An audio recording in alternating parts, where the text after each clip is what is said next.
Assalamualaikum warahmatullahi wabarakatuh. Hari ini kita pertemuan pertama dalam Matematika Peminatan kelas 11. Hari ini kita akan membahas tentang persamaan trigonometri yang merupakan bab pertama dari Matematika Peminatan. Nah, sebelum mempelajari persamaan trigonometri, kalian harus terlebih dahulu mempelajari sudut istimewa serta nilai perbandingan trigonometri pada sudut istimewa. Sir akan memberikan cara yang lebih mudah dalam menentukan sudut mana saja yang termasuk dalam sudut istimewa. Ada beberapa langkah yang harus kalian kerjakan. Yang pertama, buat terlebih dahulu lingkaran seperti ini. Boleh menggunakan busur, boleh juga menggunakan alat bantu lainnya.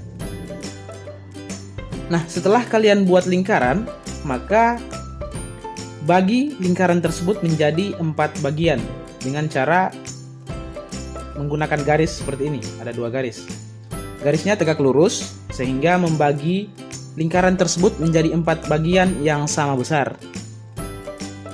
Letakkan 0 derajat di sini.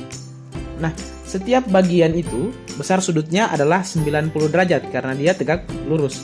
Jadi ini 90 derajat, yang ini 90 derajat, yang ini 90 derajat, dan yang ini 90 derajat. Artinya, dari titik ini ke sini itu besarnya 90 derajat. Sehingga di sini adalah titik 90 derajat. Selanjutnya, dari sini ke sini itu juga 90 derajat. Maka 90 derajat ditambah dengan 90 derajat hasilnya adalah 180 derajat. Nah, ini juga besarnya 90 derajat sehingga 180 ditambah dengan 90 hasilnya adalah 270 derajat. Kemudian dari 270 ke 0 itu juga besarnya 90 derajat. Sehingga 270 ditambah dengan 90 hasilnya 360 derajat. Sebentar kita akan tuliskan di sini. Itu besarnya 360 derajat. Nah, setelah selesai langkah tersebut, kita sudah memperoleh 4 sudut istimewa, yaitu 0, 90 derajat, 180 derajat, dan 270 derajat. Untuk memperoleh sudut-sudut yang lain, langkah kedua yang harus kalian lakukan adalah buat titik tengah di antara 0 dan 90. Kemudian titik tengah antara 90 dan 180. Kemudian titik tengah antara 180 dan 270 dan titik tengah antara 270 ke 360 atau ke 0. Nah, setelah buat titik tengah, hubungkan dengan garis seperti ini. Garis yang kuning dihubungkan. Karena titik ini adalah titik tengah, maka besar sudut yang dibentuk oleh garis kuning ini dengan garis merah itu adalah setengah dari besar sudut yang ini tadi.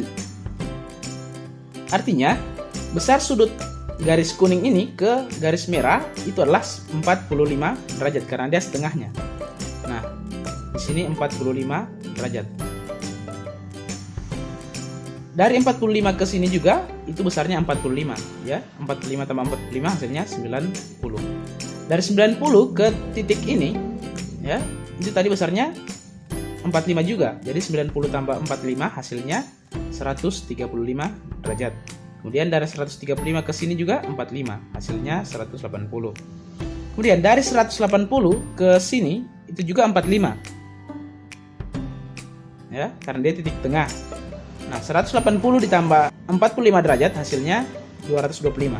Kemudian 270 ke sini juga besarnya adalah 45. Jadi 270 ditambah 45 hasilnya 315. Nah, kita sudah peroleh 8 sudut istimewa. Jumlah sudut istimewa keseluruhan itu ada 17. Sisanya kita akan cari dengan pada langkah selanjutnya. Kemudian, langkah selanjutnya buat sudut sebesar 15 derajat mundur ke sini. Ya. Ini besar sudutnya 15 derajat dan 15 derajat ke sini. Jadi dari titik 45 derajat tadi kita buat sudut ke kanan itu 15 derajat, kemudian ke atas juga 15 derajat. Untuk mendapatkan sudut 30 derajat sini. 45 kurang 15, 30. Kemudian 45 tambah 15, 60. Nah, karena ini besarnya 15 derajat, ini juga 15 derajat, maka yang ini juga besarnya 15 derajat. Ini. Karena dia arahnya ke kanan ya, mundur ke belakang, maka dikurang 15 derajat. 225 dikurang 15, hasilnya 210. Kemudian ini makin ke arah sini, maka itu ditambah dengan 15 derajat, hasilnya 240. Nah, langkah yang sama juga kalian buat di sini, di titik 135 derajat. Buat garis, yang ini besarnya 15 derajat, yang ini juga besarnya 15 derajat. Di sini juga, ini besarnya 15 derajat, ini besarnya 15 derajat. Jadi 135 dikurang sini, kalau dia ke kanan begini, atau ke belakang, mendekati ke arah sini, 0 derajat, dia dikurang 15. Jadi 135 dikurang 15, hasilnya 120. Kalau dia makin ke arah sini, ke arah bawah, itu hasil ditambah 15, jadi hasilnya 150 derajat. Nah, ini juga karena dia mundur ke belakang, maka dikurang 15 derajat. 315 dikurang 15, hasilnya 300. Kemudian 315 ditambah, taruh ini ke kanan, ditambah 15, hasilnya 330. Dan yang terakhir adalah 360 derajat. Nah, sudah lengkap 17 sudut istimewa yang kita peroleh. Ini akan membantu kalian dalam menentukan nilai perbandingan trigonometri pada sudut istimewa. Kemudian, dalam satu lingkaran penuh, itu dibagi menjadi 4 bagian atau kita sebut dengan kuadran. Ada kuadran 1, kuadran 2, kuadran 3, kuadran 4. Tujuan pembagian kuadran ini, kita akan menentukan nilai sin, cos, dan tan. Nah, coba perhatikan bahwa ketentuannya adalah pada kuadran 1, nilai sin itu selalu bernilai positif. Kemudian nilai cos juga bernilai positif. Dan nilai tan juga bernilai positif. Jadi sin, cos, tan selalu bernilai positif di kuadran 1. Di kuadran 2, nilai sin positif, tetapi yang lain itu negatif. Cos dan tangen negatif. Jadi hanya sin yang positif di kuadran 2. Di kuadran 3, hanya tan yang positif. Nilai cos dan sin bernilai negatif. Kemudian di kuadran 4 hanya cos yang positif, maka sin dan tangen bernilai negatif. Nah, selanjutnya kita akan mencari nilai perbandingan trigonometri pada sudut istimewa, atau kalian mungkin sudah kenal sebelumnya itu dengan nilai sudut istimewanya. Karena kita sudah peroleh sudut-sudutnya tadi, sudut-sudut istimewa, maka tugas kita adalah mencari nilai sudut istimewa tersebut. Misalnya sin 0 itu nilainya berapa, sin 30 itu nilainya berapa, dan sampai dengan sin 360. Begitupun dengan cos dan tan.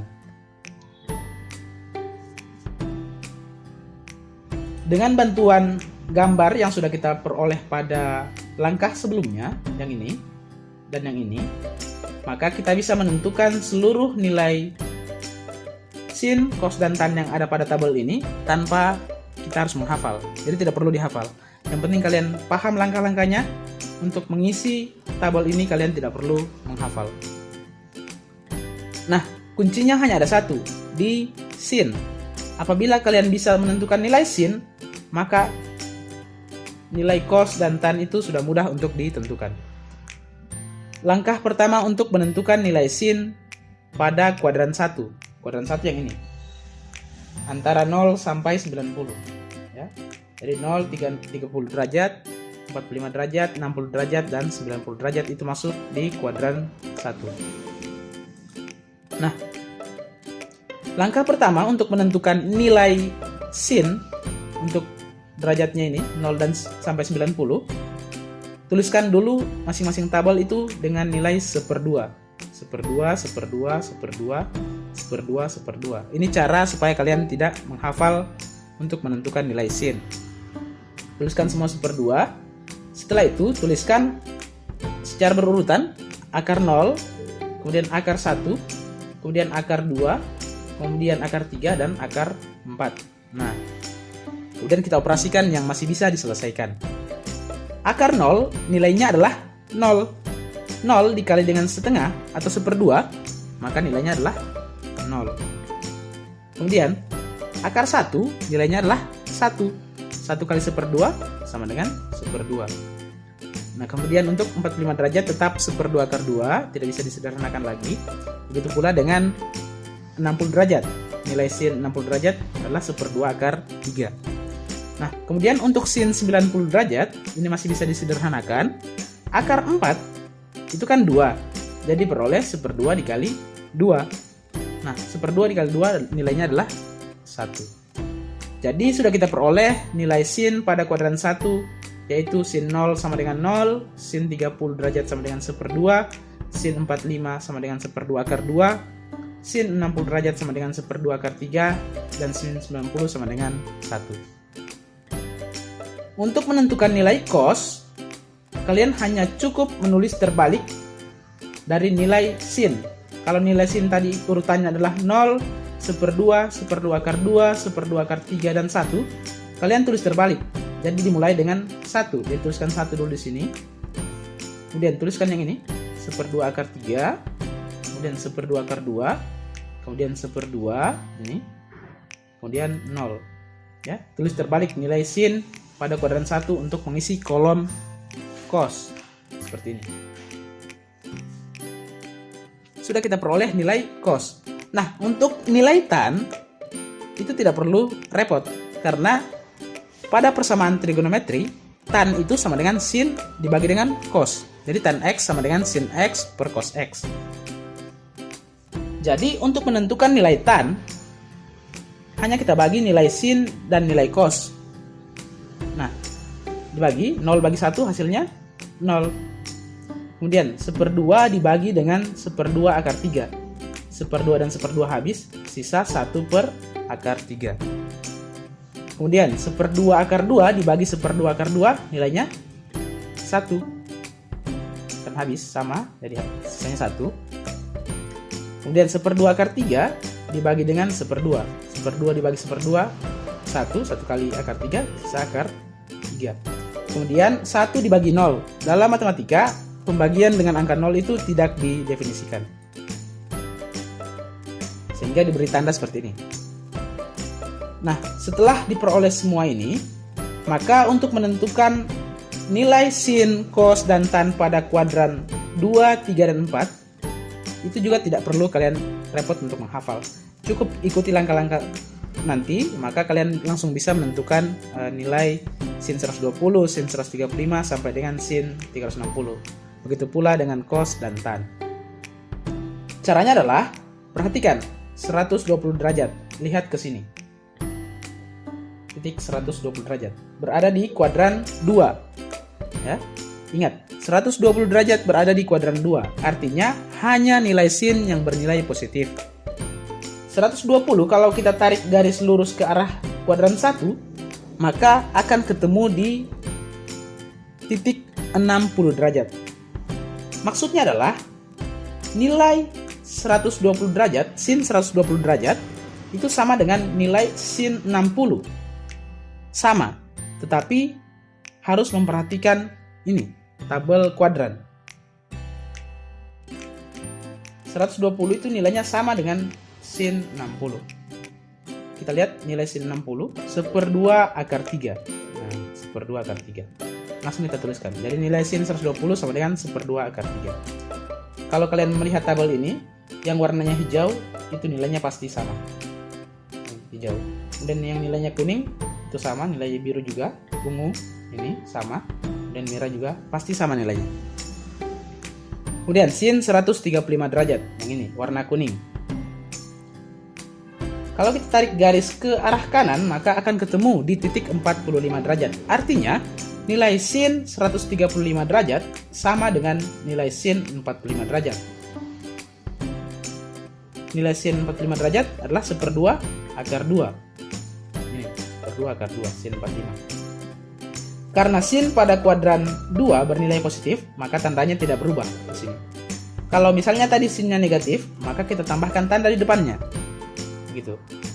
Karena ini nilainya sin positif, maka tandanya tidak berubah, tetap 1/2 akar 2. Kemudian sin 150. Kalau kita tarik ke arah kanan, maka itu akan ketemu di titik 30 derajat.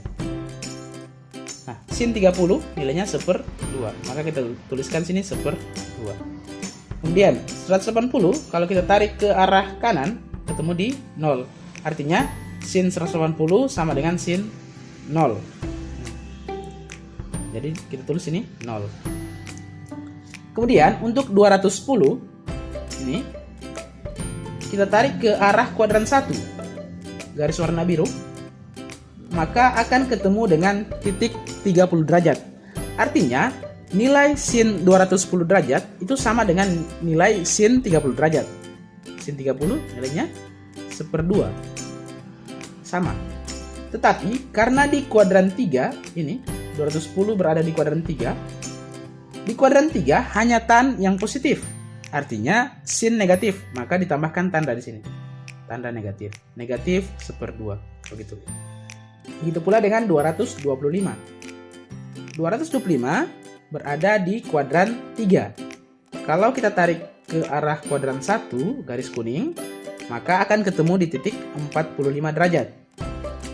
Artinya, nilai sin 225 itu sama dengan nilai sin 45 derajat. Sama, yaitu 1/2 akar 2. Tetapi karena 225 derajat berada di kuadran 3 dan nilai sin negatif, maka kita tambahkan tanda negatif di depannya. Begitu pula dengan 240. Sama dengan sin 60, yaitu 1/2 akar 3. Karena berada di kuadran 3, maka kita tambahkan tanda negatif. Nah, untuk 270 ini sama dengan nilai sin 90, yaitu 1. Tapi karena ada di kuadran sini yang nilai sinnya bernilai negatif, maka tambahkan tanda negatif di sini. Begitu pula dengan 300. Kalau 300, lihat saja. Ini. 300 itu sama dengan nilai 120.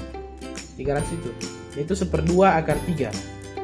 Tapi karena dia berada di kuadran 4 dan kuadran 4 itu nilai sin negatif, maka ditambahkan tanda negatif di sini. Sampai dengan 360 derajat, sama cara penentuannya. Begitu pula dengan kosinus. Saya ambil satu contoh, cos 120 ya. 120 itu berada di kuadran 1, artinya hanya sin yang positif. Karena kita cari cos di kuadran 2